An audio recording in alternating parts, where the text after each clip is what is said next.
It's me, Kingatron, your one and only. First of all, I know I said thank you last time, but thank you for it's now in 3 days. Thank you for takedown. But anyways, let's get into it. All right, so it's this thing I got to discuss with y'all because it's now going on 4 months since I announced that I am filming my documentary, and I am, my documentary is coming, and it's been 4 months since I announced it to y'all, but it's also been like 2 years. And let me tell y'all, like, a little of what's going on. So, first of all, filming has stopped prior because of the fact that I just been super busy. And filming has stopped, and editing, and I don't know what I want to go with it anymore. I wanted to go with more graphic, explicit, and really get into detail way better than the other documentary. But because YouTube has their regulations and their new rules and everything, I really can't like go with that. I have to like change that, and it's been frustrating. And I've been also like going back and forth with my team and my management because we also been trying to push um, a new alter ego for Kingatron next project. Remind you, and I'm gonna remind y'all, it's an album that comes out on my birthday for Kingatron. So he is set, he's good for 2024. Let me just clarify, he's good. Okay, he's good. That album was set to release on 2024 on my 21 birthday. Um, back when 2021. Boom. I made that so it can do that, and I made that possible so it can do that. Um, so that I set the release. It's very old. It's old songs to me, but it's gonna be very much new songs to y'all. So I just wanted to let y'all know that. That is at the release. It's really dope songs. I do not have like any type of covers or anything. Cause like it gives a new birth of 2024. It gives leave 2023 alone. And also, of course, y'all still getting All I Want for Christmas Part 2, which comes out in December the 25th. So y'all still getting the Christmas album for Kingatron. And my honest opinions about that album, and my honest opinion, is that I don't like it.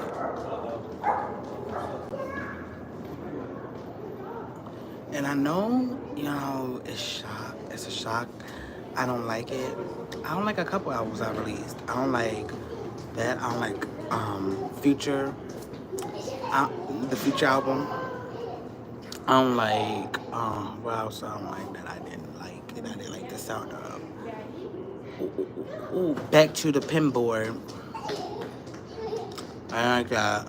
I like the Crown, but I didn't like Crown 2. I didn't like half of the songs on there. I really just didn't like that, and I didn't like that at all. Y'all know I love Hellcat, and y'all know I love Hellcat finished and Hellcat not finished. I love all of Hellcat. That was like my big fucking album of this year, like that I've been hiding from y'all. So I would love that album, but I just didn't like none of the stuff that I've been releasing, and of course I can't count Go Away or Here We Go as a Kingatron album because it's under Serenity's name. It's Serenity's album. Takedown is Serenity's song and lead song. It was supposed to be Kingatron, but it's Serenity's. So I really can't count that. And I have not been making any music though. So it's nothing new literally. Like if I wanted to even put out something after January and February and March, April, May, June, it's nothing to put out because there's no new music. And that's frustrating to me because I'm used to really really quick with making music, real quick with giving y'all production, real quick with that. I'm used to that. I'm used to y'all enjoying it, loving it, eating it up, loving it. I'm used to that, and the team I'm with, like they just been taking forever with that. Like I been literally going through crisis behind the scenes. Y'all don't even understand. This music shit is hard when you trying to balance streaming platforms, but it was so easy for me when I released on my own time and my own when I was independent. I would, I keep saying independent. I don't got no label. I just got a team, and I know whatever they say goes, and I know like they pinning me to the right mindset of how they want my music to sound or whatever. So I really don't take that away from them. It's a lot of scrap songs that they was like, no, that ain't it. The people wouldn't like that. The people wouldn't enjoy that, and I listen to them because I used to always do songs and keep going with the flow and not worry about the hook. And the hook is the biggest part of the song. I just have not been worrying about it. And so now it's like I'm worrying about the hook. With the hook, I want the hook to sound like, and I'm worrying about what I can add after the hook. It's just a lot of writing. It's a lot of patience. It's a lot of all that, and I'm an impatient person, bro. Like I'm an impatient person. It's so many features I could have had on the Crown Part 1, and it would have just been the Crown. It would never been the Part 2. It's so many features. Like all the songs in Part 2 supposed to have features. It was so many features I could have like sat back and I'd be like, wait, because they wanted me to wait 4 months, which is a next year type shit. And I didn't want to do that because I'm impatient. And I could have really had a good album, but I chose to put it out. I chose that decision. I didn't listen to my team, even though Hellcat did amazing because of my team, because of their selection. It did amazing because of what they chose. It did amazing. So I should have listened to them more, and I didn't listen to them more. Um, what I want for YouTube and my music and my music videos, I miss making simple kitty type of fun tracks just for my YouTube page, not for streaming platforms to listen to. Another, I miss doing that. Like I miss like making fun, kitty raps and childish raps that you just post on YouTube. And I miss like having fun with my cousin, my sister, like just having them as futures and making that. Like I miss doing that instead of having always a big feature. I miss doing that because that's something I'm used to doing. Like, and I miss doing that. Like when I first got into streaming platforms, my first release was with I'm trying to think about it, y'all. Was Business and Heart Crack, and then it became, and when y'all really got to know me in the streaming platform, my first biggest hit to this day is a Real remix featuring DJ Lee, and that song I to this day is always gonna be the love of my life. It's always gonna be my baby. It's always gonna be my day one. It's always going to be that. Just because y'all don't see no performances or none of that junk that I normally do to promote a song, does not mean I stop loving that song. I listen to that song like nearly all the time because it's about my nigga. It's about my nigga, how I love my nigga, how I fuck with my nigga, how I want to be my nigga. It's about, I want to keep it all real with my nigga. It was like a graphic. It was for everybody that is in a relationship. If y'all feel like y'all relationship is real and y'all think y'all can really collect and stay together, that song was about. You feel me? And that's why it was so personal and deep to my heart to even make such a dope record, because that was the first time someone brought me out from my rapping era when I was just this angry bitch rapping, going in on everybody, punching everybody, like giving bitches the Tupac punch, blow, bow, bow, dissing, dissing, dissing, dissing, dissing. DJ Lee was the first person to bring me out of that cycle and that cloud in my mind of just being angry at the world. And my music was just an angry music. And it was just angry music from me from now on because of my mother passing, and my grandmother, and my uncle. It was just an angry cycle for me, and DJ Lee was the first to bring me out of that cycle. He was the first to bring me to back to bring me back to who I was, but make me a little different, if that makes sense. And that's why I made him my manager, because he's the first to ever bring me back to what I remember who I was, how I started. And I started with singing, and I started with singing. I did not start with rapping. I was an angry child. I was angry. I was mad. Yes, that would always be me, a rapper.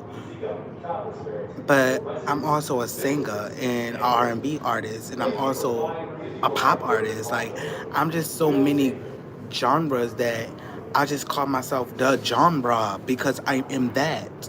Like, but I just love singing more. I love giving y'all my feelings, my soft side. I love giving y'all my soft side. I love letting y'all hear that.